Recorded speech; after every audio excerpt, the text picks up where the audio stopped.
এই দিনটিতে মহাত্মা গান্ধী জন্মগ্রহণ করেছিলেন।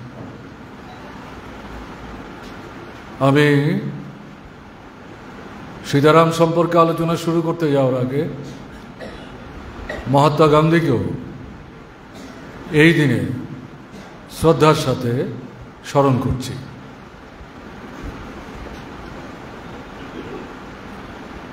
সীতারাম ইয়েচুরির প্রতি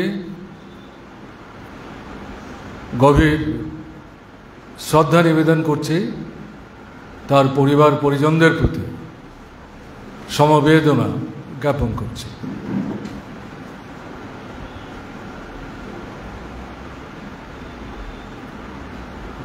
সীতারাম ইয়েচুরিকে আমি প্রথম দেখি জরুরি অবস্থার পর স্বাধীন ভারতবর্ষের ইতিহাসে প্রথম অকংগ্রেসী সরকার দিল্লিতে গঠিত হয়েছে। সেই সময়ে প্রধানমন্ত্রী ছিলেন মোরারজি দেশাই। আমি তখন ছাত্র ফেডারেশন করি, ভারতের ছাত্র ফেডারেশন। ভারতের ছাত্র ফেডারেশনের কেন্দ্রীয় কার্যকরী কমিটিতে সিদ্ধান্ত হয়েছে পরিবর্তিত পরিস্থিতিতে কংগ্রেস শাসনে শিক্ষা ব্যবস্থার বিরুদ্ধে যে আক্রমণ নামিয়ে আনা হয়েছিল তার প্রতিবাদে এবং তার পরিবর্তনের দাবি নিয়ে দিল্লিতে আমরা একটা জাতীয় কনভেনশন করব। কনভেনশন শেষ করার পর সেখান থেকে মিছিল করে প্রধানমন্ত্রীর বাসভবনে গিয়ে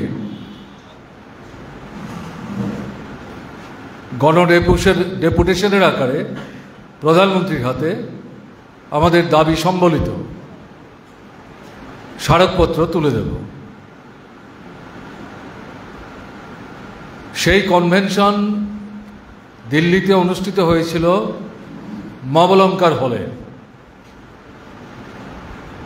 যিনি ভারতবর্ষের সংসদের স্পিকার ছিলেন, তার নামে তার প্রতি শ্রদ্ধার নিদর্শন হিসাবে দিল্লি শহরের বুকে এই অডিটোরিয়াম, সেই অডিটোরিয়ামে শত শত ছাত্র প্রতিনিধিরা উপস্থিত। ভারতবর্ষের বিভিন্ন রাজ্য থেকে গেছেন, দিল্লি সহ। সেখানে প্রতিনিধিরা কথা বলছেন। তো এর মধ্যেই সভাপতি মণ্ডলীর পক্ষ থেকে দিল্লির পক্ষে এবং বিশেষ করে জওহরলাল নেহেরু বিশ্ববিদ্যালয়ের পক্ষে, ওখানে ছাত্র ফেডারেশন আছে, কথা বলবেন সীতারাম ইয়েচুরি। তখন সীতারাম ইয়েচুরি জওহরলাল নেহেরু বিশ্ববিদ্যালয়ের ছাত্র সংসদের সভাপতি। সেই সভাতেই প্রথম সীতারামকে আমার দেখার সুযোগ হয়েছে। তিনি বক্তৃতা করেছেন এবং কনভেনশনের প্রতিনিধিদেরকে তার বক্তৃতার মধ্য দিয়ে অনুপ্রাণিত উৎসাহিত করার চেষ্টা করেছেন। এই বক্তৃতা শোনার পর, যদিও তার সাথে আমার তখনও কোনো কথাবার্তা হয়নি, কিন্তু আমার যে সীমাবদ্ধ অভিজ্ঞতা, যেহেতু জওহরলাল নেহেরু ইউনিভার্সিটিতে পড়েন, ছাত্র সংসদের সভাপতি, এর আগে প্রকাশ কারাত জওহরলাল নেহরু ইউনিভার্সিটির ছাত্র সংসদের সভাপতি ছিলেন। বলা যায় সেই সময়ই জওহরলাল নেহরু বিশ্ববিদ্যালয়ের অঙ্গনে বামপন্থী ছাত্র আন্দোলনের ভিত্তি প্রসারিত হওয়ার কাজটা শুরু হয়েছিল।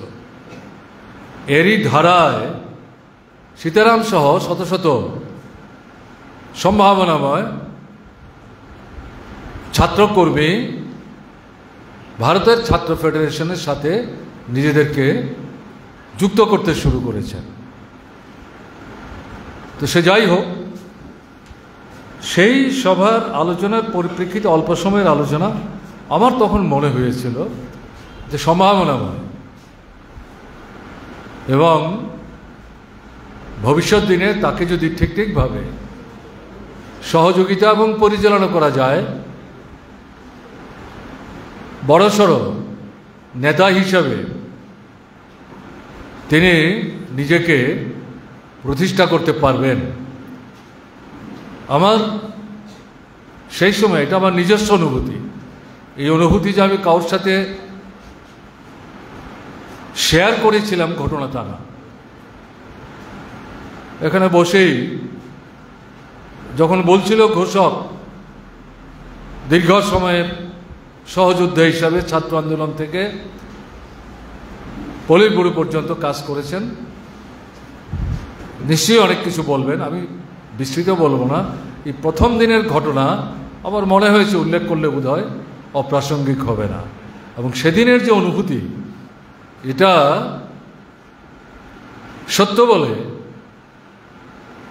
প্রমাণিত হয়েছে। ভারতের ছাত্র ফেডারেশনের সভাপতি হিসাবে তিনি কাজ করেছেন 10 বছর। ভারতের ছাত্র ফেডারেশন তৈরি হয়েছে 1970 সালের ডিসেম্বরে। সেই সময় সীতারামরা ভারতের ছাত্র ফেডারেশনের সঙ্গে যুক্ত না, প্রকাশ করাতো না, তারা পড়ে এসছেন। কিন্তু পর্যায়ক্রমে তারা ছাত্র ফেডারেশনের নেতৃত্বে চলে আসেন তাদের যোগ্যতা দক্ষতার নিরিখে। সেই প্রেক্ষাপটে আমি যেটা বলছি, সীতারাম ভারতের ছাত্র ফেডারেশনের সভাপতি হওয়ার আগে যুগ্ম সম্পাদক ছিলেন। বিহারের পাটনায় ভারতের ছাত্র ফেডারেশনের সম্মেলন, সেখান থেকে সভাপতি হিসেবে প্রকাশ করাতে অব্যাহতি নেন। সাধারণ সম্পাদক হিসেবে সুভাষ চক্রবর্তী অব্যাহতি নেন। আমিও ভারতের ছাত্র ফেডারেশন থেকে অব্যাহতি নেই।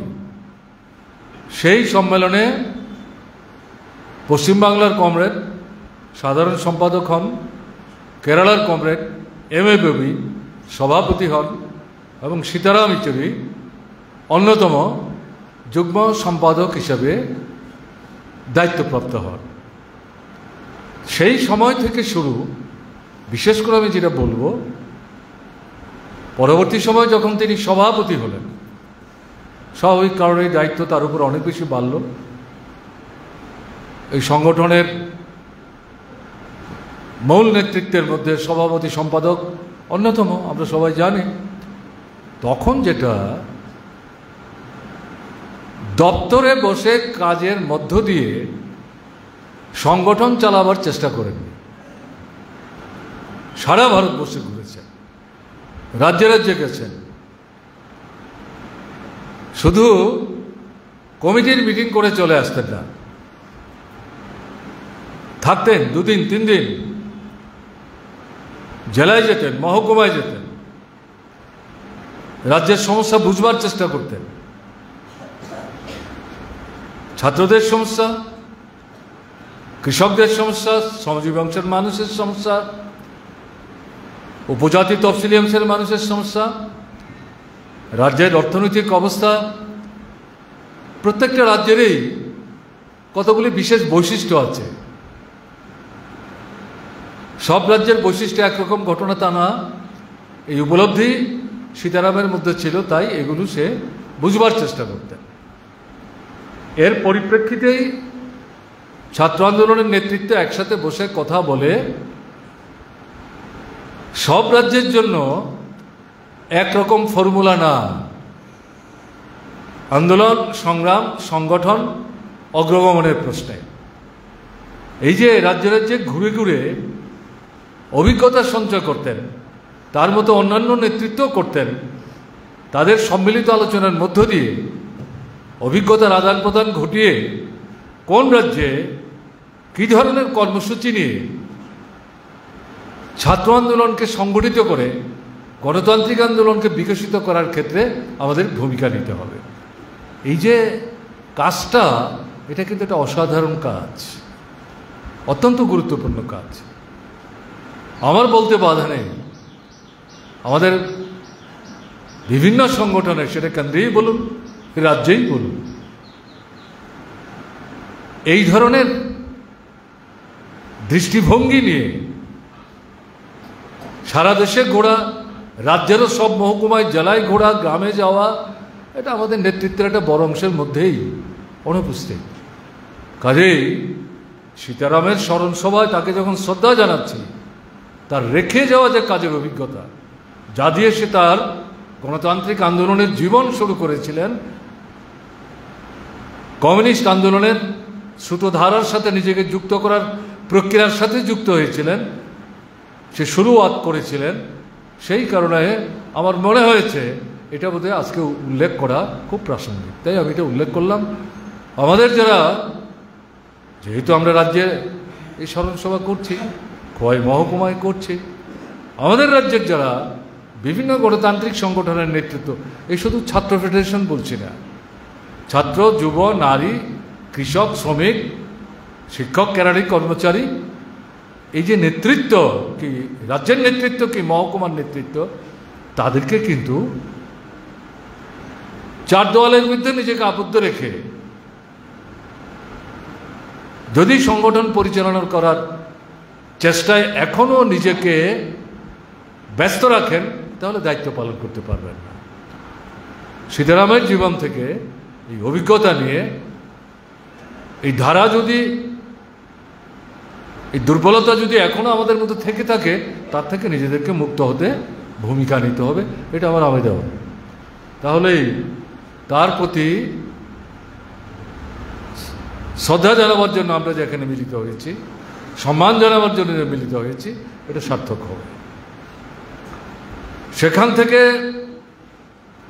সীতারাম 1975 সালে পার্টির সদস্যপদ অর্জন করেন। আমি যদি আমার কথা বলি, আমি তো 68-69 সালে সদস্যপদ অর্জন করেছি।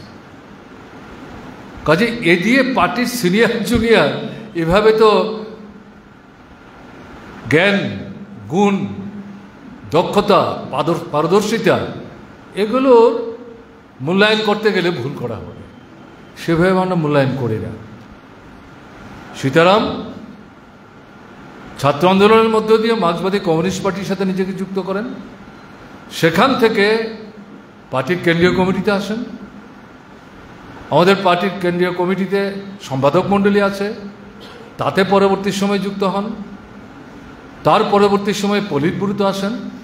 তার পরবর্তী সময়ে পার্টির সংগঠনের সর্বোচ্চ যে পদ, সাধারণ সম্পাদক, সে পদে তিনি বৃত হন। এবার এই যে তার ধারা, এটা তার যে যোগ্যতা, দক্ষতা, ক্ষমতা, তার সম্মিলিত যে ফল, তার ফলশ্রুতি, তার ভিত্তিটা কি? তার ভিত্তিটা হচ্ছে মার্ক্সবাদ, লেনিনবাদ। ছাত্র জীবন থেকে, বিশেষ করে জওহরলাল নেহরু ইউনিভার্সিটিতে যখন পড়াশোনা শুরু করেন এবং ধীরে ধীরে যখন বামপন্থী ছাত্র আন্দোলনের সাথে নিজেকে যুক্ত করেন, তখনই উপলব্ধি করেছিলেন মার্ক্সবাদ লেনিনবাদের কোনো বিকল্প নাই। সেই মার্ক্সবাদ লেনিনবাদের গভীরে যাওয়ার চেষ্টা করেছেন, উপলব্ধি করার চেষ্টা করেছেন, নানা দিক থেকে বুঝবার চেষ্টা করেছেন, বিশ্লেষণ করার চেষ্টা করেছেন, এবং এর মধ্য দিয়ে এই উপলব্ধিতে এসে উপনীত হতে পেরেছিলেন। এটাই পথ। সারা পৃথিবীতে পুঁজিবাদ তার উচ্চতর পর্যায়, সাম্রাজ্যবাদ তার ঘৃণ্য চেহারা ফেসিবাদ, মূল ভিত্তি পুঁজিবাদ, শোষণ ভিত্তিক অর্থনৈতিক ব্যবস্থা, যার উপর ভিত্তি করে পৃথিবীর 2-4টা রাষ্ট্রকে বাদ দিলে পরে সব জায়গাতেই এই পুঁজিবাদী সাম্রাজ্যবাদী শোষণ চলছে। এর বিরুদ্ধে যেখানে প্রতিবাদ করার মাথা উপরের দিকে মানুষ তুলবার চেষ্টা করছেন, সেখানেই ফেসিবাদী আক্রমণ আসছে। এরকম একটা জায়গায় দাঁড়িয়ে সোভিয়েত দেশের বিপ্লব, চীনের বিপ্লব, ভিয়েতনামের বিপ্লব, কিউবার বিপ্লব, কোরিয়ার বিপ্লব, এই 4-5টা রাষ্ট্রের শ্রেণীহীন শোষণমুক্ত সমাজ, তার একটা তুল্যমূল্য বিশ্লেষণ করার সুযোগ তার সামনে উপস্থিত হয়। কাজেই এটা শুধু বই পড়ে, কারোর বক্তৃতা শুনে সিদ্ধান্ত নিয়েছেন, বুঝবার চেষ্টা করেছেন, এটা মনে করলে ভুল করা হবে। এবং সীতারাম ওই ধাতের কর্মী ছিলেন মনে করার কারণ নেই। না বুঝে, না বিশ্লেষণ করে, না অনুভব করে, যুক্তিতর্কের মধ্য দিয়ে এই জিনিসটাকে জানবার চেষ্টা না করে অমুক বক্তৃতা করেছেন, কাজে আমি গ্রহণ করলাম, এরকম কিন্তু মানে ভাবনা চিন্তার অধিকারী সীতারাম ছিলেন, এটা মনে করার কারণে তুল্যমূল্য বিশ্লেষণের মধ্য দিয়েই তার উপলব্ধির মধ্যে এসেছিল মার্ক্সবাদ লেনিনবাদের কোনো বিকল্প নাই। পুঁজিবাদী ব্যবস্থার অবসান, এটার মধ্য দিয়েই সাম্রাজ্যবাদী ব্যবস্থার মানে অবসান, এবং তার থেকে যে ফেসিবাদী ঘৃণ্য চেহারা, এটাকে মোকাবেলা করা সম্ভব। কাজেই শ্রেণীহীন শোষণমুক্ত সমাজ চাই। মূল ভিত্তিটা মার্ক্সবাদ লেনিনবাদ।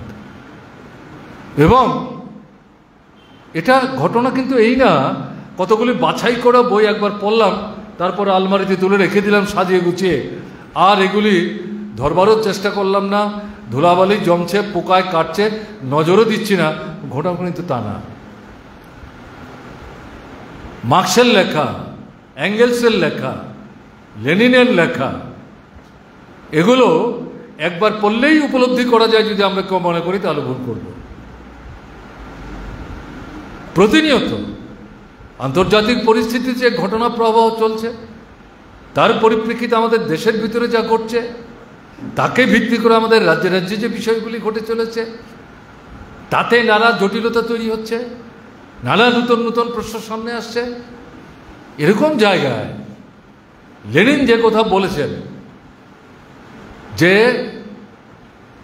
যখনকার যে পরিস্থিতি, এই পরিস্থিতিটাকে ভালো করে বুঝতে হবে। কল্পনা দিয়ে তাকে বুঝবার চেষ্টা করলে চলবে না। যা ঘটনা তার নিরিখেই, তার ভিত্তিতেই ঘটনাকে বুঝতে হবে, দেখতে হবে, বিশ্লেষণ করতে হবে। এবং বিশ্লেষণের ভিত্তিতে জনজীবনের যে সমস্যাগুলো, তার উপর যে আক্রমণ আসছে, তার থেকে জনগণকে রক্ষা করার জন্যে এই মুহূর্তে আমাদের কি করা দরকার, চিরস্থায়ী বন্দোবস্তের মতো না, এই মুহূর্তে আমাদের কি করা দরকার, এই যে পথটা, পন্থাটা, এটা আমাদের বের করতে হবে। এটা লেনিনের শিক্ষা। লেনিনও তো মার্ক্সকে অবলম্বন করি, এঙ্গেলসকে অবলম্বন করি লেনিন হয়েছেন। সেই লেনিন তার কর্মজীবনে সমাজতান্ত্রিক বিপ্লব সম্পাদন করা এবং পরবর্তী সময়ে পৃথিবীর বুকে প্রথম সমাজতান্ত্রিক রাষ্ট্র প্রতিষ্ঠা এবং তার নেতৃত্বে দেওয়ার ক্ষেত্রে বিশেষ অভিজ্ঞতার কথা বারবার উল্লেখ করার চেষ্টা করেছেন। সীতারামই ছিল এই দৃষ্টিভঙ্গি নিয়ে মার্ক্সবাদী লেনিনবাদী শিক্ষাকে ভিত্তি করে এই পরিস্থিতিকে মূল্যায়ন বিশ্লেষণ করার মধ্য দিয়ে তাৎক্ষণিক পরিস্থিতিতে প্রয়োজনীয় যে কর্মসূচি, সেই কর্মসূচি নেওয়ার চেষ্টা করতেন। এবং এই ক্ষেত্রে বারবারই মার্ক্সের লেখা, এঙ্গেলসের লেখা, লেনিনের লেখা বারবারই পড়তে হয়েছে। আমার তো মনে হয় এইমস হাসপাতালে ভর্তি হওয়ার একদিন পর্যন্ত সম্ভবত সীতারাম মার্কস, লেনিন, এঙ্গেলসের এই বইপত্র নাড়াচাড়া করার চেষ্টা করে গেছেন। না হলে তো সীতারাম সীতারাম হতে পারতেন না। মূল ভিত্তি হচ্ছে এটা কি? এটা হচ্ছে নদীর এপার উপর যখন আমরা হই, নদীর যদি নৌকা চালান, বাড়িতে তো নৌকা নিয়ে যাওয়া যায় না। সারাদিন নৌকা চালিয়ে রোজগারপত্র যা করলেন, রাত্রেবেলা 8টার পরে বাড়িতে ফিরবেন। এখন নদীর পার থেকে বাড়ি 2 মাইল দূরে, আর নদী পার হয়ে তো মাঝি নৌকা নদীর থেকে বাড়িতে না নিল নদীর উপরেও তুলে রাখে না। কি করেন? নদীতেই একটা বাঁশ পুঁতে তাতে দড়ি বা শিকল দিয়ে নৌকাটা বেঁধে রেখে যান। আমরা এটাকে মাস্তুল বলি, কেমন না? এখন পরের দিন এসে যদি আগের রাত্রে ঝড় বদল হয়, অনেক ক্ষেত্রেই মাঝি তার নৌকার খোঁজ পায় না, ভাসিয়ে নিয়ে চলে গেছে। আবার সবার ক্ষেত্রে এটা হয় না। কারোর কারোর নৌকা এই ঝড় বাদলের মধ্যেও দেখা যাচ্ছে যেখানে মাঝি এটাকে বেঁধে রেখে গেছেন সেখানে সেটা বাধা আছে। দুটো এরকম হচ্ছে কেন? এই যে নদীতে যে বাঁশটা, যে খুঁটিটা পুঁতা হচ্ছে, এটা যদি শক্তপুক্ত না হয়, গভীরে যদি এটাকে না পুঁতা হয় এবং ভালো একটা দড়ি দিয়ে এটাকে যদি বাঁধা বা শিকল দিয়ে বাঁধা না হয়, তাহলে নৌকা নিয়ে চলে যাবে। যে মাঝির ভাবনার মধ্যে এটা নাই, যেমন তেমন করে বেঁধে চলে গেলাম, পরদিন ঘুম থেকে উঠে দেখবেন আগের ছোট খাটো অল্প বিস্তর ঝড় বাদল বৃষ্টিতে নৌকা নাই, মাথায় হাত। কিন্তু আরেকজনের নৌকা ঠিক আছে, তাকে যখন জিজ্ঞেস করছেন তোমারটা থাকলো আমারটা নাই কেন, তখন এই দুজনের অভিজ্ঞতার বিনিময় ঘটিয়ে দেখা যাচ্ছে তার যে মাস্তুল আর তার যে মাস্তুল দুটোর মধ্যে রাত্র দিন ফাড়া। মার্ক্সবাদ, লেনিনবাদ হচ্ছে এরকম। উল্টো পাল্টা হওয়ার সম্ভাবনা কম, বিপদগামী হওয়ার সম্ভাবনা কম, বিভ্রান্ত হওয়ার সম্ভাবনা কম। যদি গভীরে নিবিষ্ট মাস্তুলের মতো মার্ক্সবাদ, লেনিনবাদের উপর গভীর অভিনিবেশ নিয়ে আমরা শিক্ষা অর্জন করতে পারি। সীতারাম ইয়েচুরির জীবন থেকে এটা কিন্তু আমাদের একটা গুরুত্বপূর্ণ শিক্ষা। আমরা যারা মার্ক্সবাদী কমিউনিস্ট পার্টি করি, এটা বিরাট অংশের পার্টির সদস্য। পার্টি যখন ছোট ছিল, 1964 সালে তৈরি হয়েছে। আমাদের ত্রিপুরার অভিজ্ঞতা বলবো, প্রথম যখন বামফ্রন্ট সরকার তৈরি হয় 5000-এর নিচে পার্টি মেম্বার, অধিকাংশ উপজাতি অংশের মানুষ, তফসিলি অংশের মধ্যে তখনও পার্টি শক্তিশালী না। ওবিসি শব্দ তো পরে আমরা শুনেছি, শিখেছি, জেনেছি। পার্টির মূল ভিত্তি ছিল উপজাতি অংশের মানুষ, এবং এই ভিত্তিটা অবিভক্ত খোয়াই মহকুমাকে ভিত্তি করে তৈরি হয়েছে। ডান দিকে কমলপুর, বাদিকে সদর, অবিভক্ত সদর। আমি সেই ইতিহাসে যাচ্ছি না। ছোট পার্টি, সেই পার্টিটাকে ভিত্তি করে পরবর্তী সময় পার্টিটা বড় থেকে বড় হয়েছে। সেই সময়ও ছোট্ট পার্টি, লেখাপড়া কম জানার লোক, ছাত্র যুব আন্দোলন তখনও তেমনভাবে বিকশিত হয়নি। আমরা তো তখন পার্টিতে আসিনি। আমি তো 68-69 সালে পার্টির সদস্যপদ পেয়েছি। সেই সময়ে মার্ক্সবাদী, লেনিনবাদী বই পুস্তক এখানে কম আসত। তো পার্টির যারা নেতৃত্ব, বিবেক চক্রবর্তী বলুন, দশরথ দেব বলুন, বীরেন দত্ত বলুন, তাদের নেতৃত্বে তারা যতটা লেখাপড়া পড়াশোনা করেছেন মার্ক্সবাদ, লেনিনবাদ, তার উপর ভিত্তি করে আমাদের সেই সময় উপজাতি অংশের মধ্যে যে কমরেডরা গণমুক্তি পরিষদে কাজ করছেন, মুক্তি পরিষদ থেকে গণমুক্তি পরিষদ, তারপরে উপজাতি গণমুক্তি পরিষদ, এটাই হচ্ছে পার্টি গড়ে ওঠার ভিত্তি। তাদেরকে রাজনৈতিক চেতনায় সমৃদ্ধ করার জন্যে হাতে কলমে পুস্তক তুলে দিতে না পারল, মূল যে মার্ক্সবাদ, লেনিনবাদের নির্যাস সেটা ত্রিপুরার পরিস্থিতির প্রেক্ষাপটে তুলে ধরবার চেষ্টা করেছেন এবং তাদের চেতনাকে সমৃদ্ধ করেছেন। পরবর্তী সময় যখন বই পুস্তক আসতে শুরু করলো, পার্টি তাদের মধ্যে নিয়ে যাওয়ার চেষ্টা করেছেন। সেই সময়ে ত্রিপুরার পার্টির জীবনের অভিজ্ঞতা তো যে মার্ক্সবাদ লেনিনবাদকে বিকশিত করার জন্য পার্টির অভ্যন্তরে যে শিক্ষা ব্যবস্থা, পরবর্তী সময় যে বই পুস্তক প্রসারিত করা, পার্টির সাপ্তাহিক পত্রিকা তখন কত 1000-1200 চলে। নৃপেন চক্রবর্তী যখন গ্রামে মিটিং করতে যান, তিনি পত্রিকার গ্রাহক সংগ্রহ করেন। দশরথ দেব যখন গ্রামে মিটিং করতে যান, পত্রিকার গ্রাহক সংগ্রহ করেন। বীরেন দত্ত যখন শ্রমিকদের মধ্যে কাজ করতে যান, তাদের কাছ থেকেও গ্রাহক সংগ্রহ করেন। এভাবে পত্রিকা চলত। এই পত্রিকাটাকে মার্ক্সবাদ লেনিনবাদের শিক্ষার অন্যতম সেই জায়গায় তাদের মধ্যে এই চেতনার ভিত্তিটাকে সুদৃঢ় করার ক্ষেত্রে এটা গুরুত্বপূর্ণ আগ্রহ লক্ষ্য করে গেছে। তো আজকে তো এটা নেই। সর্বভারতীয় ক্ষেত্রে আমাদের ত্রিপুরা রাজ্যের তো অভিজ্ঞতা তাই। দেশের কথাই তো আমরা পড়ি না ঠিক মতো। পার্টি মেম্বার কত আমাদের? 44 থেকে 45,000। দেশের কথা গ্রাহক কত? 6 থেকে 6,500। গঠনতন্ত্রে লেখা আছে পার্টির সদস্য হতে গেলে 4-5টা কাজের মধ্যে অন্যতম হচ্ছে পার্টির পত্রপত্রিকা পড়তে হবে, পার্টির যে পুস্তকাদি নিজেরও পড়তে হবে, এগুলো জনপ্রিয় করতে হবে। সেই পত্রিকাই তো আমরা গ্রাহক না। ঘটনা কি এই, আমাদের 44-45,000 পার্টি মেম্বারের মধ্যে মাত্র 6 থেকে 6,500 পার্টি মেম্বার, তাদের ছাড়া বাকিদের পত্রিকা কিনবার ক্ষমতা নাই। ঘটনা মোটেই তা না। ঘটনা কিন্তু মোটেই তা না। এটা হচ্ছে আমাদের রাজনৈতিক চেতনার দুর্বলতা। নিজের যে রাজনৈতিক চেতনার ভিত্তি, তাকে সুদৃঢ় করা, সংহত করা, পরিব্যাপ্ত করা, তার জন্য নিজের যে জ্ঞানের যে ভাণ্ডার তাকে সমৃদ্ধ করা, তার জন্য প্রতিনিয়ত মার্ক্সবাদ লেনিনবাদের মোটা বই, ছোট বই, চটি বই, পত্রিকা এবং সঙ্গে সঙ্গে গণসংগ্রাম, শ্রেণী সংগ্রামে অংশগ্রহণ করা।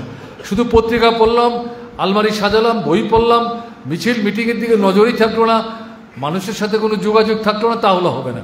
দুটোর যে সম্পৃক্ত করা, এটা করতে না পারলে তো হবে না। সীতারাম হয়েছেন এই প্রক্রিয়া অনুসরণ করার মধ্য দিয়ে। আমরা তো শুধু তাকে এখানে ফুলমালা দিয়ে শ্রদ্ধা জানাবার জন্য আসেনি, তার জীবন থেকে তো শিক্ষা নেবার জন্য এখানে মিলিত হয়েছে।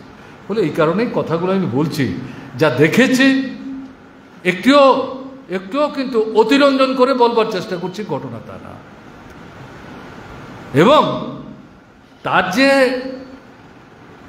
মানে জ্ঞানের যে সমৃদ্ধ ভাণ্ডার, তার প্রতিফলন ঘটতে দেখা গেছে তার লিখিত নানা গ্রন্থের মধ্য দিয়ে। এখানে দেখা গেছে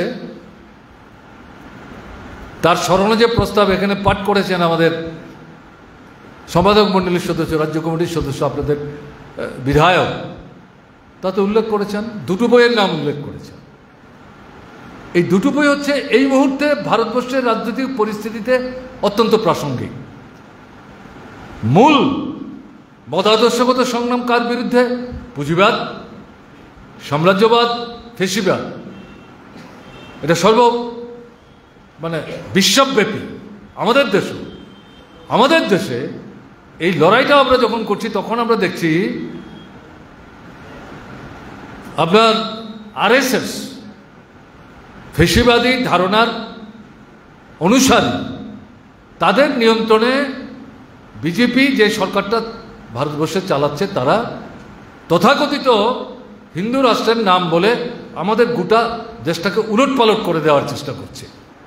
এই পরিস্থিতিতে মার্ক্সবাদী লেনিনবাদী দৃষ্টিতেই পুঁজিবাদ, সাম্রাজ্যবাদ, ফেসিবাদের বিরুদ্ধে লড়াইয়ের পাশাপাশি এখানে বর্তমান শাসকরা শোষকদের স্বার্থে রাষ্ট্র ক্ষমতাকে কুক্ষিগত করে নূতন যে পরিমণ্ডল তৈরি করছে হিন্দু রাষ্ট্র প্রতিষ্ঠা করার নামে, এটাকে যদি মতাদর্শের অবস্থান থেকে লড়াই করা না যায়, প্রতিরোধ করা না যায়, জনগণ থেকে বিচ্ছিন্ন করা না যায়, কোণঠাসা করা না যায়, তাহলে কী করে আমরা পুঁজিবাদের বিরুদ্ধে, সাম্রাজ্যবাদের বিরুদ্ধে এবং আপনার ফেসিবাদের বিরুদ্ধে লড়াই সাফল্য অর্জন করব? তারই প্রেক্ষাপটে ভারতবর্ষের বর্তমান পরিস্থিতি তার গুরুত্ব। এই জায়গাতে সীতারাম নানা বইয়ের মধ্যে যে বইগুলি লিখেছেন তার মধ্যে অন্যতম দুটো আজকের দিনে খুব প্রাসঙ্গিক, তার জন্য এটা উল্লেখ করা হয়েছে। যদিও মনে করেন সীতারাম শুধুমাত্র তাহলে এই দুটো বই লিখেছে, তাহলে ভুল করবেন। তাহলে এই কথাটা কেন বলছি?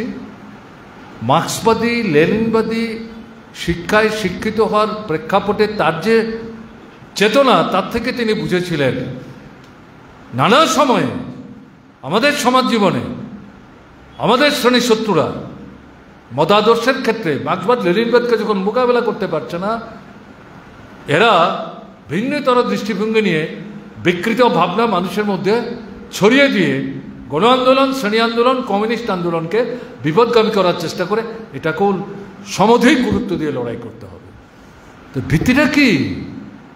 ভিত্তিটা হচ্ছে সীতারাম ইয়েচুরির মার্ক্সবাদ লেনিনবাদের শিক্ষা, সেই শিক্ষা থেকে তার যে উদ্ভূত চেতনা।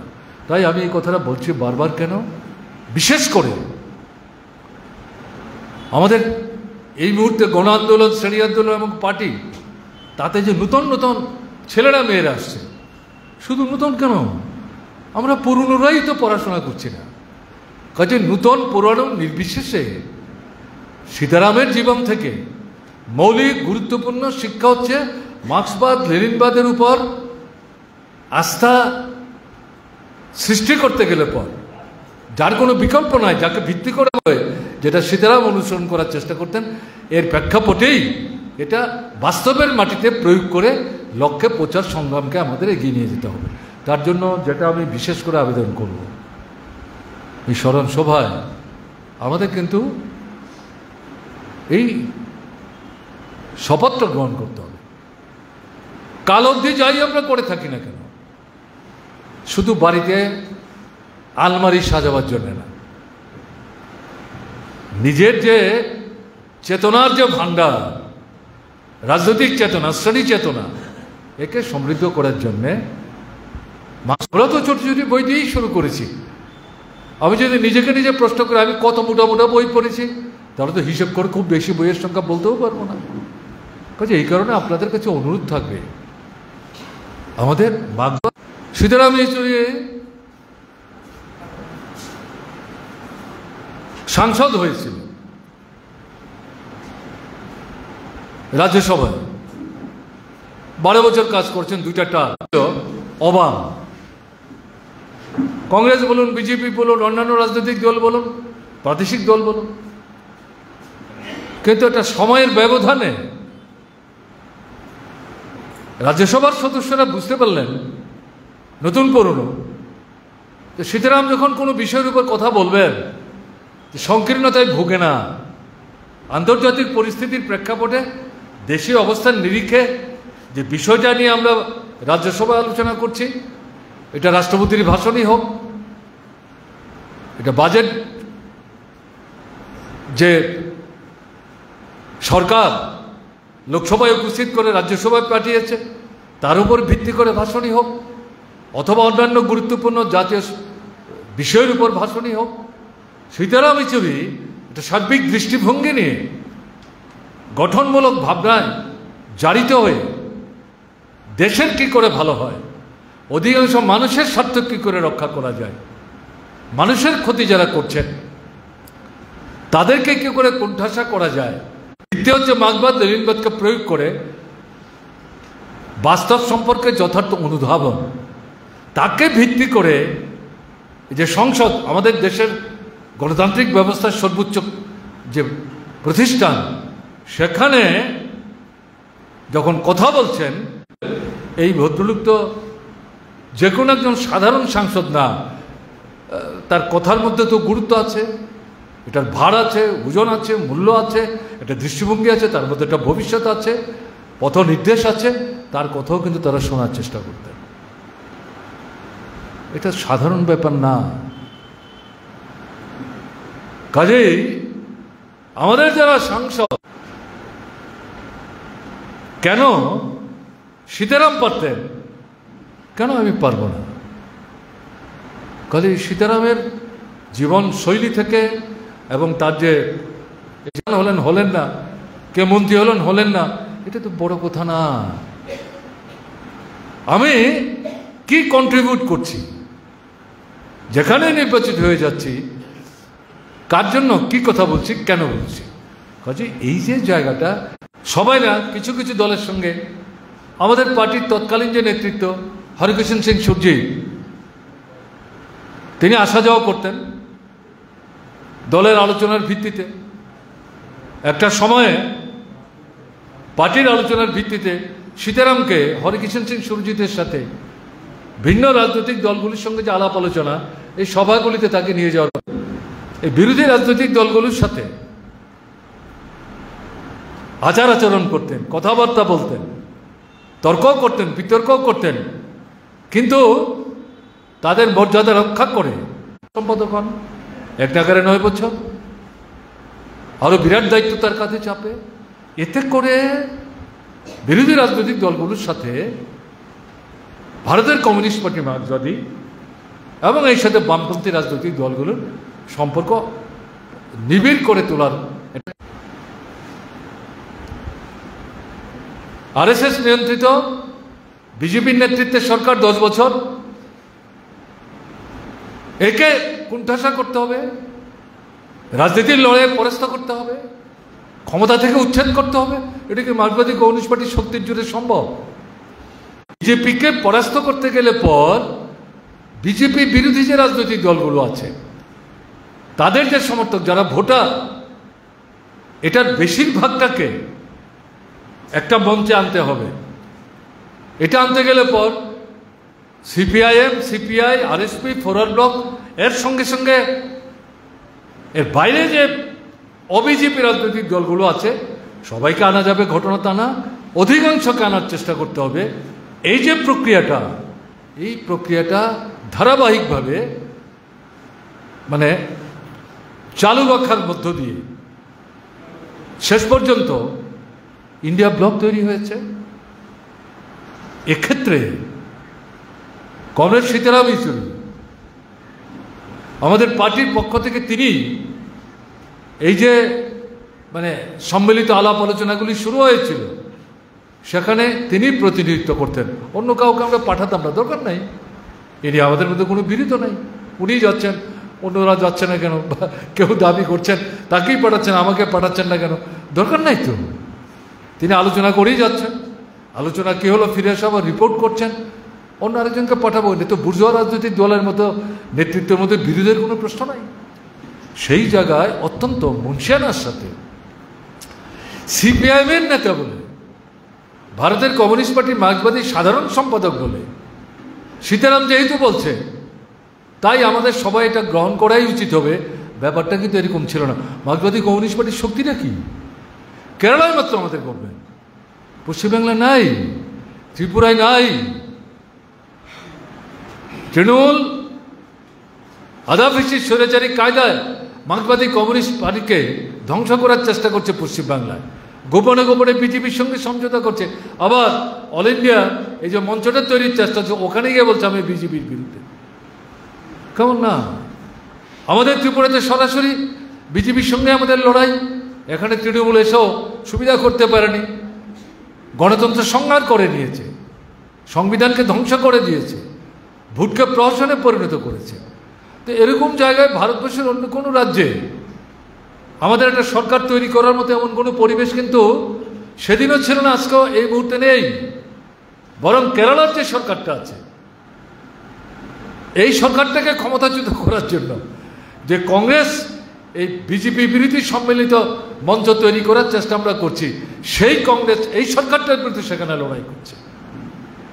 এই পরিস্থিতিতে আমি কথাগুলো বলছি কেন, উপলব্ধি করা দরকার। সীতারাম ইয়েচুরি যখন কথা বলছেন, কংগ্রেসও ওখানে আমাদের গভর্নমেন্টকে উচ্ছেদ করার জন্য গোপনে গোপনে বিজেপির সঙ্গে হাত ধরাধরি করে চলবার চেষ্টা করে, তথ্য আসছে সামনে। তারাও কিন্তু সীতারাম ইয়েচুরির কথা গ্রহণ করছেন। কেন? দলীয় স্বার্থ না, মূল যে প্রশ্নটা বিজেপিকে বিচ্ছিন্ন করা, পরাস্ত করা, বিকল্প গণতান্ত্রিক দৃষ্টিভঙ্গি সম্পন্ন জনস্বার্থবাহী একটা ধর্মনিরপেক্ষ শক্তির সমন্বয়ে সরকার তৈরি করে। সমাজতান্ত্রিক সরকার না, কে এটা গ্রহণ করবে? এবং সেখানে ভিন্ন একটা পূর্ণাঙ্গ কর্মসূচি তৈরি না করেও জ্বলন্ত যে সমস্যাগুলো, এরকম 6টা-7টা বিষয় সামনে এনে জাতীয় স্তরে প্রচার করতে হবে। কেন্দ্রে বসে কে কোন রাজ্য কয়টা আসনে লড়বেন দরকার নাই, এটা হবে না। বিরাট বড় ভারতবর্ষ, এক এক রাজ্যে এক এক দলের শক্তি, এটা রাজ্যের উপর ছেড়ে দাও, তারা আলাপ আলোচনা করে ঠিক করবে। এই যে পরামর্শগুলো, কিন্তু সীতারাম ইয়েচুরি ভারতের কমিউনিস্ট পার্টির মার্ক্সবাদীর সাধারণ সম্পাদক হিসেবে এই মঞ্চের মধ্যে উপস্থিত করেছেন। তর্ক বিতর্ক ইত্যাদি হওয়ার পর শেষ পর্যন্ত এই প্রস্তাবিত গৃহীত। তাহলে এই যে এরকম একটা জায়গায় নিয়ে যেতে পারলেন, তার যে প্রাজ্ঞতা এবং মার্ক্সবাদী কমিউনিস্ট পার্টির মধ্যে এই দৃষ্টিভঙ্গি নিয়ে অগ্রসর হওয়ার ক্ষেত্রে তার যে কন্ট্রিবিউশন, আমি আবার ঘুরে যাচ্ছি, ভিত্তি হচ্ছে মার্ক্সবাদ লেনিনবাদ। যান্ত্রিক প্রয়োগ না, বাস্তবের নিরিখ প্রয়োগ, যেটা তিনি লেনিন থেকে শিখেছেন। কাজে এই জায়গায় দাঁড়িয়ে বহু গুণের অধিকারী, তার কাছ থেকে তো আমাদের এগুলো শিখতে হবে।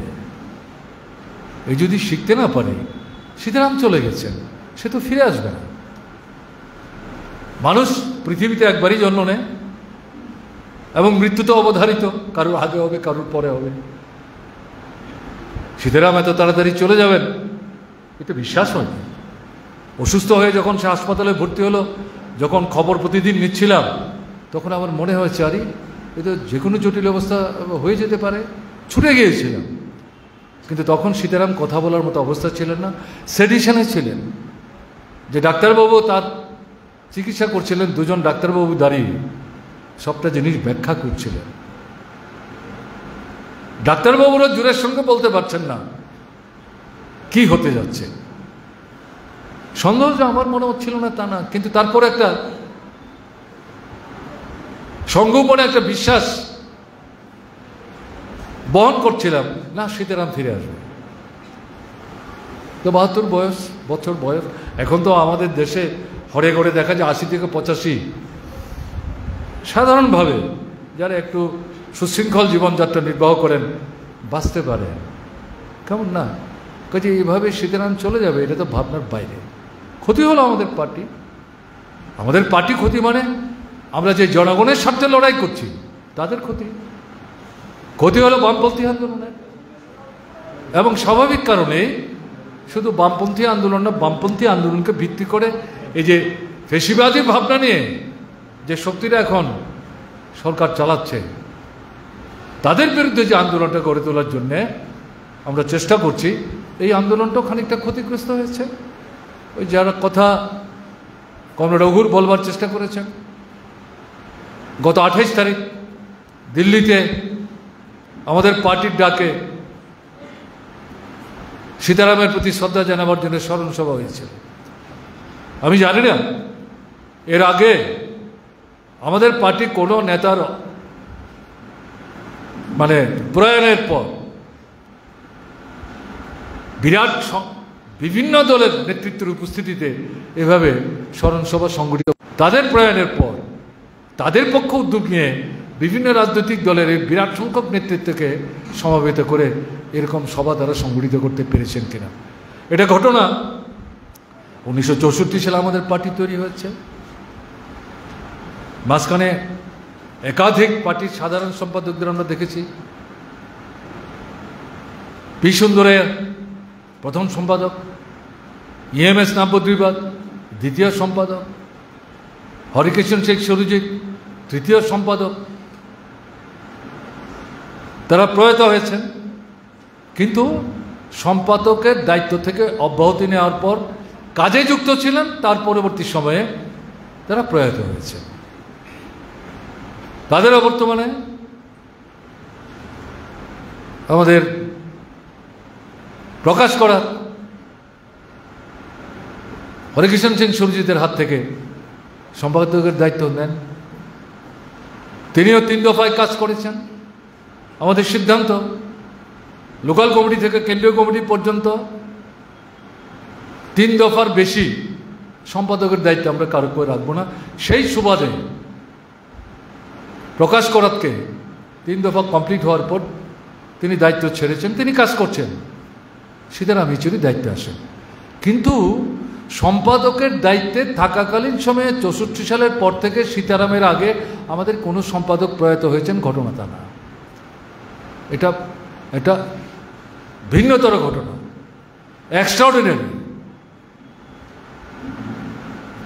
অস্বাভাবিক একটা পরিস্থিতি।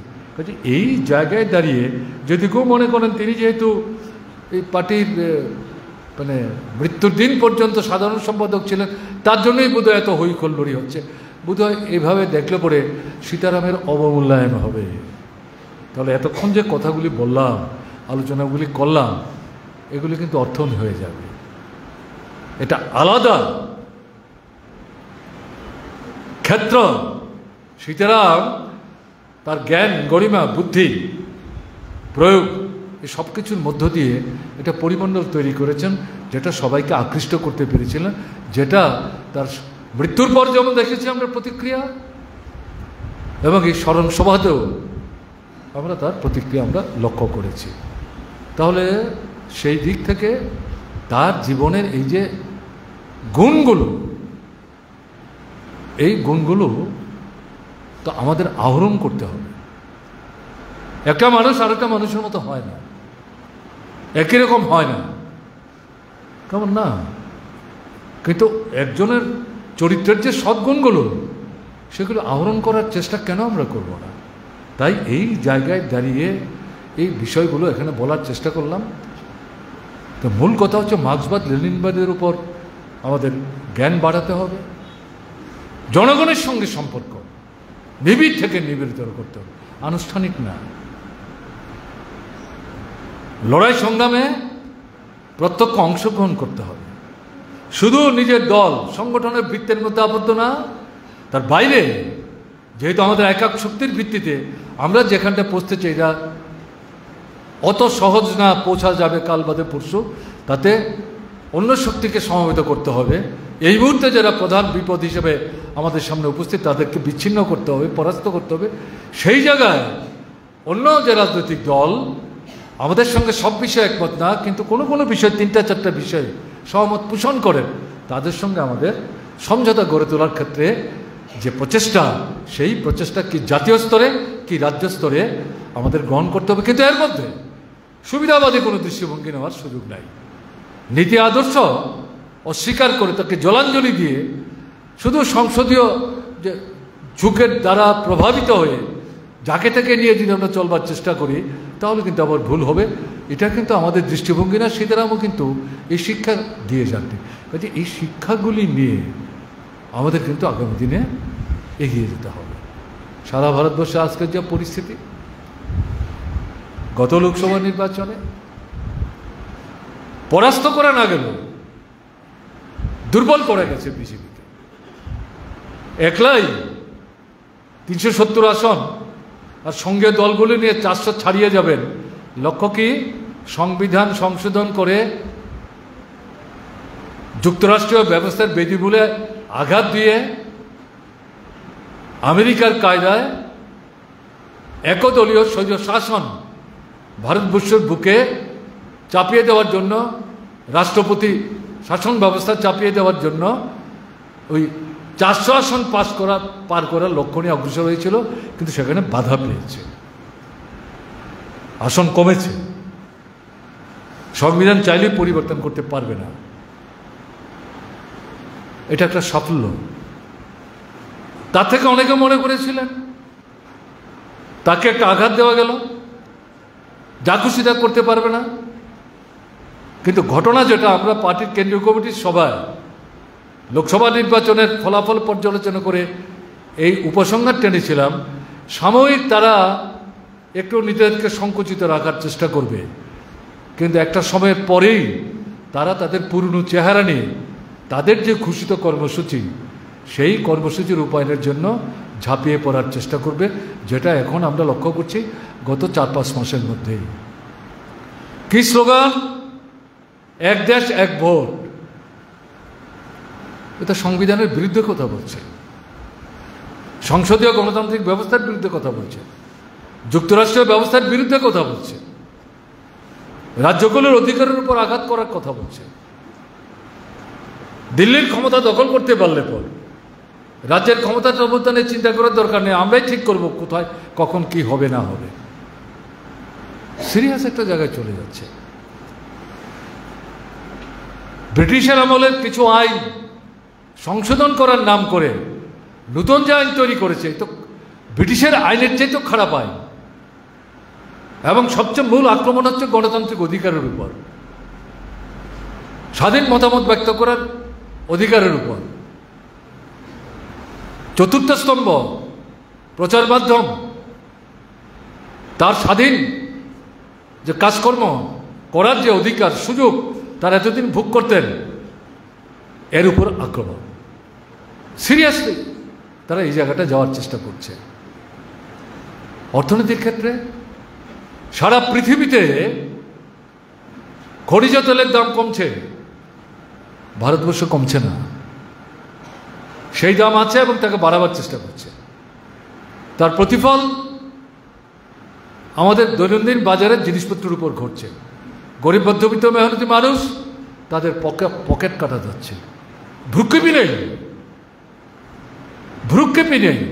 আমাদের পার্শ্ববর্তী পাকিস্তান, বাংলাদেশ, নেপাল, শ্রীলঙ্কা, সেখানেও তেলের দাম ভারতবর্ষের চেয়ে কম, কিন্তু ভারত সরকার তো এগুলো গুরুত্ব দেওয়ার চেষ্টা করছেন না, জিনিসপত্রের দরদাম কমাবার তো চেষ্টা করছেন না। এমনকি এই যে আপনার আমাদের যে রেশনিং ব্যবস্থা, এটাকে শক্তিশালী করার পরিবর্তে এটাকে ধ্বংস করার দিকে ধীরে ধীরে তারা পদক্ষেপ নেওয়ার চেষ্টা করছেন। সিরিয়াস একটা জায়গায় তারা দেশকে দিয়ে যাওয়ার চেষ্টা করছে।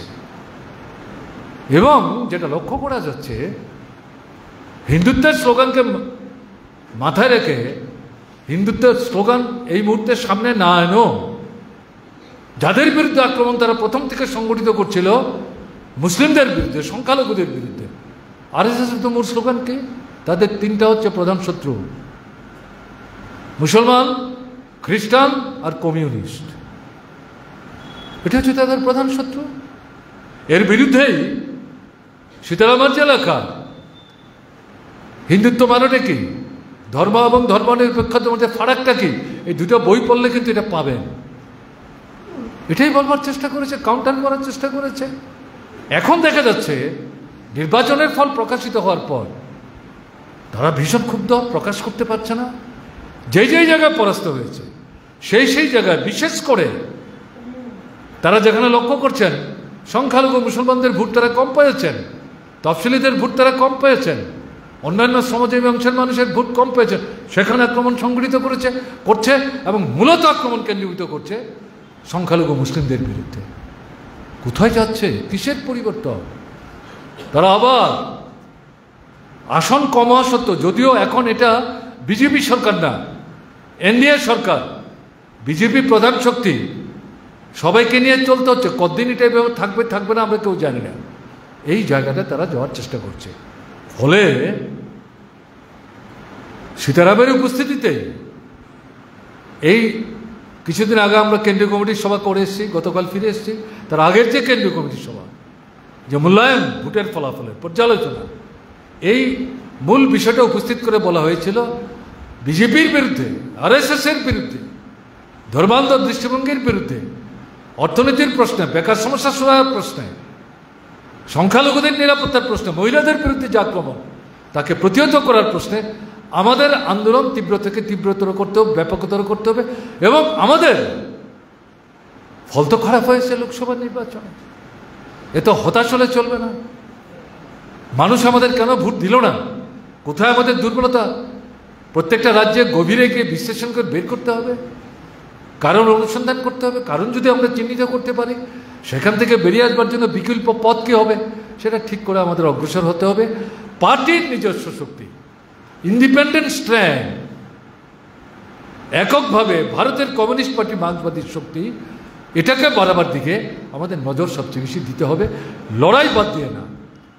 এটা খালি জপ্তবের মতো খালি একটা প্রস্তাব পাশ করলাম আর প্রত্যেক মিটিংয়ে ঘোরা মিটিংয়ে 4 দলের মধ্যে থেকে বললাম পার্টির নিজস্ব শক্তি বাড়াতে হবে, কী করা হবে? মানুষের মধ্যে যেতে হবে, মানুষকে লড়াইয়ের ময়দানে আনতে হবে।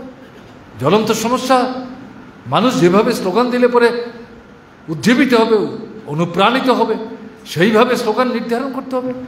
নেতৃত্ব থেকে আরম্ভ করে সংগঠন নিচের তলে যারা আছেন সেই মানুষের সাথে হাতে হাত ধরে কাঁধে কাঁধ ধরে লড়াইয়ের ময়দানে যেতে হবে। এটাই হচ্ছে আমাদের গত পরশু পর্যন্ত যে সেন্ট্রাল কমিটি মিটিং, তার আগের সেন্ট্রাল কমিটির মিটিংয়ের নির্দেশ। সেই সবাই কিন্তু সিদ্ধারামও উপস্থিত ছিলেন। কাজেই পরিবর্তিত পরিস্থিতিতে ভোট শেষ হয়েছে, আবার কবে লোকসভা নির্বাচন আসবে সেটা পরের প্রশ্ন। কিন্তু এই লড়াই আমাদের কিন্তু এখানে ব্যাপক থেকে ব্যাপকতর করতে হবে। এই যে মূল যে বিষয়গুলো আমাদের সামনে এসছে, কাশ্মীরের নির্বাচন, হরিয়ানার নির্বাচন, তারপর মহারাষ্ট্রের নির্বাচন আসছে, তারপর ঝাড়খণ্ডের নির্বাচন আসছে, এরপর আবার দিল্লির নির্বাচন আসবে। এখন পর্যন্ত যে নির্বাচনগুলি হচ্ছে, আমরা যে বিষয়গুলি বলছি এই বিষয়গুলি কিন্তু বিভিন্ন রাজনৈতিক দল সেখানে তুলবার চেষ্টা করছে। আমাদের শক্তি কাশ্মীরে কি? একটা মাত্র আসন আমরা লড়াই করছি। হরিয়ানায় কি? একটা মাত্র আসন আমরা লড়াই করছি। হ্যাঁ, এটা ঘটনা। কাশ্মীরে কংগ্রেস, এনসিপি, তার সাথে আমরা সিপিআইএম আছি, আমাদেরকে একটা আসন, আমাদের যিনি ওখানকার সেন্ট্রাল কমিটির মেম্বার, পার্টির নেতা ইউসুফ তারিগামি পপুলার এবং প্রথম থেকে কারেক্ট স্ট্যান্ড নিচ্ছেন, ফলে জনগণের মধ্যে তার গ্রহণযোগ্যতা আছে। কংগ্রেস এনসিপিও বাধ্য হয়েছে এই আসনটি তাকে ছাড়তে, খুব আনন্দের সঙ্গে ছেড়েছে মনে করলে ভুল করবেন। তাকে হারাবার জন্য প্রতিক্রিয়ার শক্তি, ভোট ভাগ করার জন্য নানা গুজ তার মধ্যে দাঁড় করিয়েছে। কঠিন লড়াই, কিন্তু তারপর আমরা আশাবাদী, দেখা যাক কী হয়। হরিয়ানাতে যে কৃষক আন্দোলন, আমাদের পার্টির যে ভূমিকা, পাঞ্জাব, উত্তরপ্রদেশ, হরিয়ানা নিয়ে দিল্লিকে 1 বছর ঘেরাও করে রাখলো। পার্টি দুর্বল হলেও কৃষকদেরকে সংগঠিত করার ক্ষেত্রে পার্টি সেখানে গুরুত্বপূর্ণ ভূমিকা নিয়েছে। ফলে কংগ্রেস বুঝতে পারছে যে সিপিআইকে একেবারে মানে ফেলে দিলে অসুবিধা হবে, তারাও মানুষের মধ্যে একটা গ্রহণযোগ্যতা অর্জন করছে, কাজেই একটা আসন ছেড়েছে। একটা আসন কিছু না, আমাদের তো নিজেদের শক্তির জুড়ে অনেকগুলি আসনের লড়াই হতো অবস্থা নাই, ওই যে একটা আসন নিয়ে লড়াই করছি আমরা। মহারাষ্ট্রে কী হবে, ঝাড়খণ্ডে কী হবে, দিল্লিতে, এটা পরের প্রশ্ন। কাজেই কিন্তু যে ইস্যুগুলো আমি বলছি, এই ইস্যুগুলো আমরা যেটা তুলেছি, এই ইস্যুগুলি কিন্তু আলোচনাতে আসছে। লড়াই চলবে, এর কোনো বিকল্প নাই। আমাদের রাজ্যের অবস্থা কি? আমাদের রাজ্য তো গণতন্ত্রই ধ্বংস করে ফেলেছে। 18-র পর থেকে আর কোনো নির্বাচনই হচ্ছে না। পঞ্চায়েত হোক, নগর হোক, এডিসি হোক, লোকসভা হোক এবং বিধানসভা হোক, বিধানসভার উপনির্বাচন হোক, ভোটই দিতে পারছে না মানুষ ঠিক মতো। এটা পরিষ্কার। আমাদের এখানে সম্মুখ সমরে আমরা এখানে গণতন্ত্র পুনরুদ্ধারের সংগ্রাম, গণতন্ত্র পুনরুদ্ধারের সংগ্রাম আর বিজেপিকে পরাস্ত করার সংগ্রাম এক এবং অভিন্ন। কাজে তার অর্থ অন্য সব কিছু ছেড়ে দিয়ে গণতন্ত্র গণতন্ত্র গণতন্ত্র গণতন্ত্র পুনরুদ্ধার যদি এই স্লোগানের মধ্যে আটকে রাখি, সব মানুষকে আপনি সঙ্গে নিতে পারবেন না। তো তাহলে কি করতে হবে আমাদের? রাজ্যের অর্থনৈতিক অবস্থা কি? জিনিসের দাম বাড়ছে, সারা দেশে বাড়ছে, কেন্দ্রীয় সরকার দাম কমানোর কোনো ব্যবস্থা নিচ্ছে না। আমি পেট্রোল ডিজেলের কথা বললাম, ত্রিপুরা সরকার কিছু বলছে, কালোবাজারি বন্ধ করছে, বেআইনি মজুতদারি বন্ধ করছে, রেশনে আরও 12টা-13টা জিনিস দিচ্ছে, নিয়মিত যে 2টা-3টা জিনিস দিচ্ছে তাও ঠিক মতো সবাই পাচ্ছে না। রেশনিং ব্যবস্থাই ভেঙে পড়ছে। গ্রামের ভেতরে সীমান্তবর্তী এলাকায় রেশনের দোকান উঠে চলে আসছে মূল বাজারে, প্রতিবাদ করার কেউ নাই।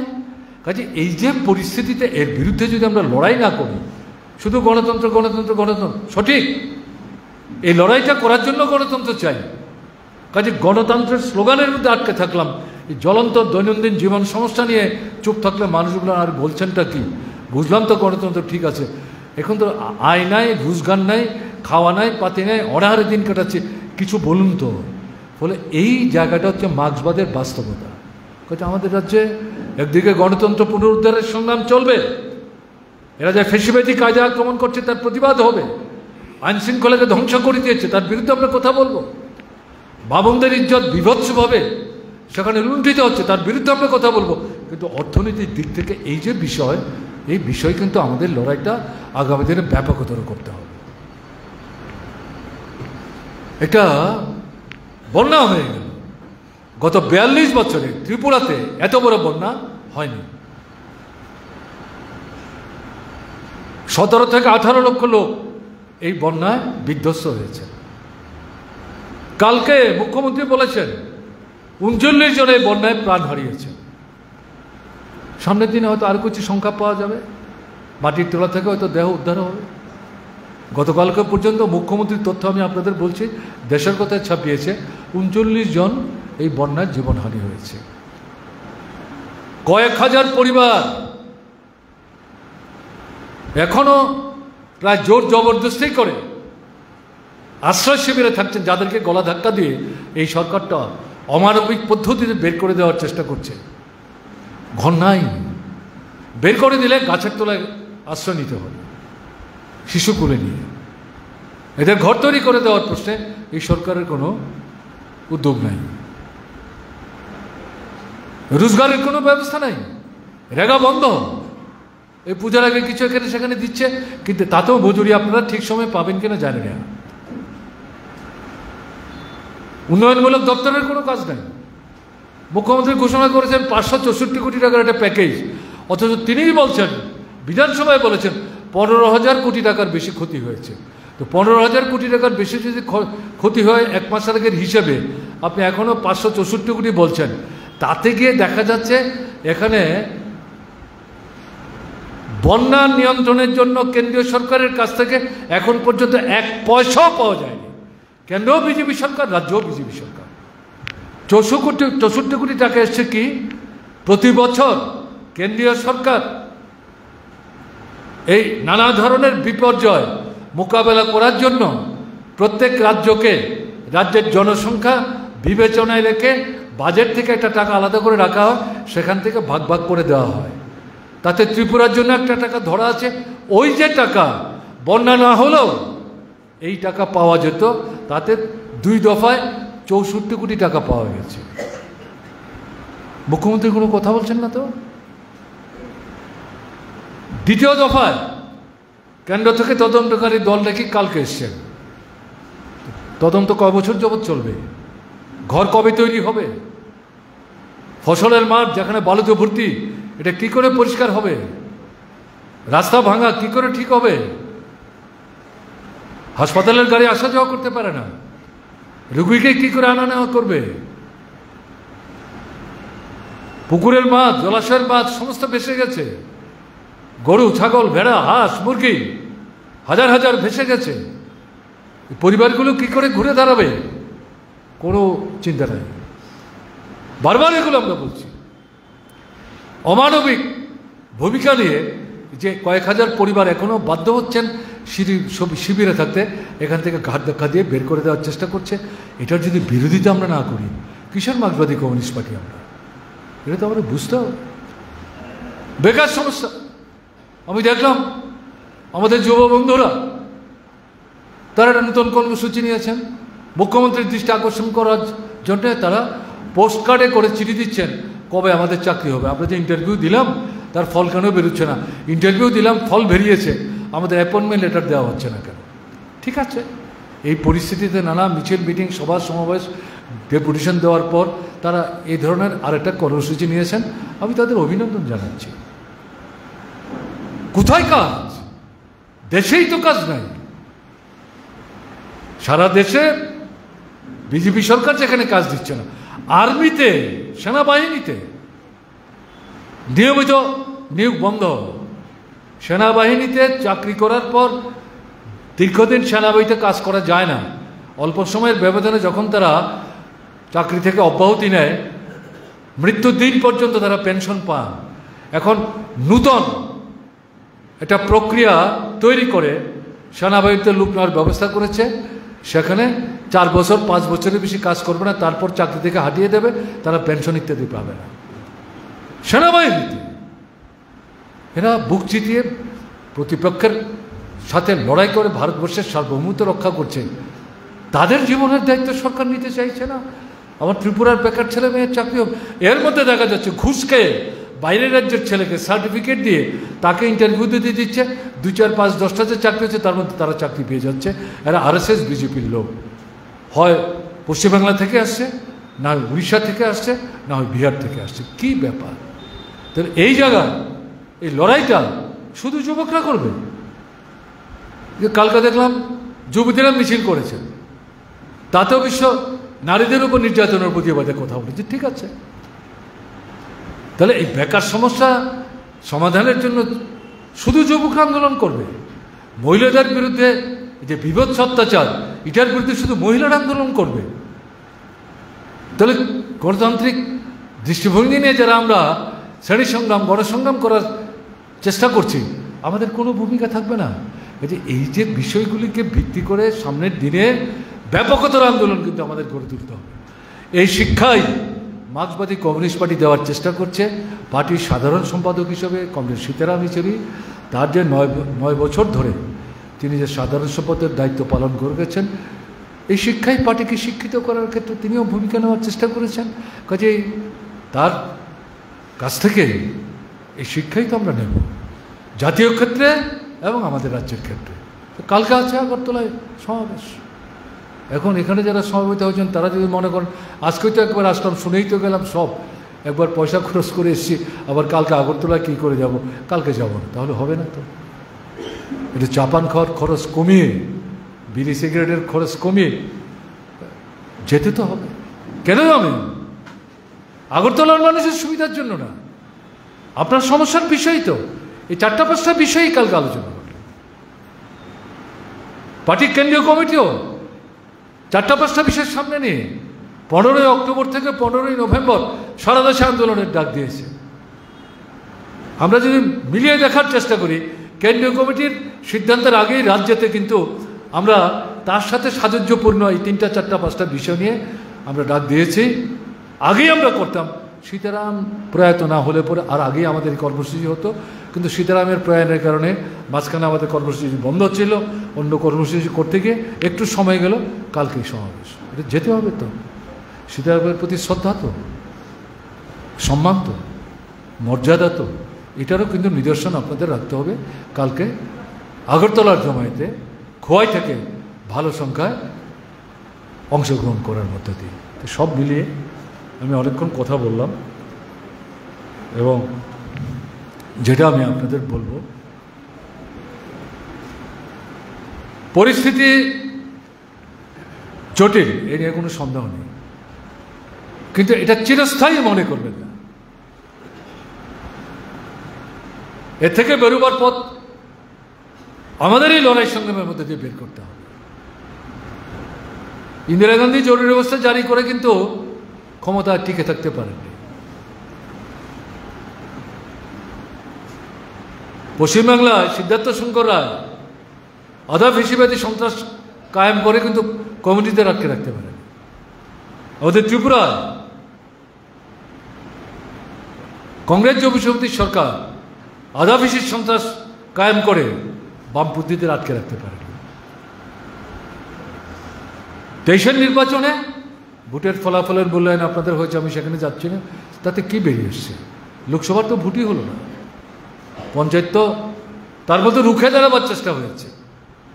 এবং মানুষ যে এই সরকারটাকে পছন্দ করছেন না, যেখানে ভোট দিতে পেরেছে, গোনা যখন শুরু হয়েছে 12টা পর্যন্ত তারা গমতে দিয়েছে, তারপর যখন বুঝতে পারছে এ যদি শেষ করতে দেওয়া হয় তাহলে অধিকাংশ আসন যেখানে ভোট হয়েছে গণা হবে, তারা রাখতে পারবে না, তারপরে আক্রমণ শুরু হলো।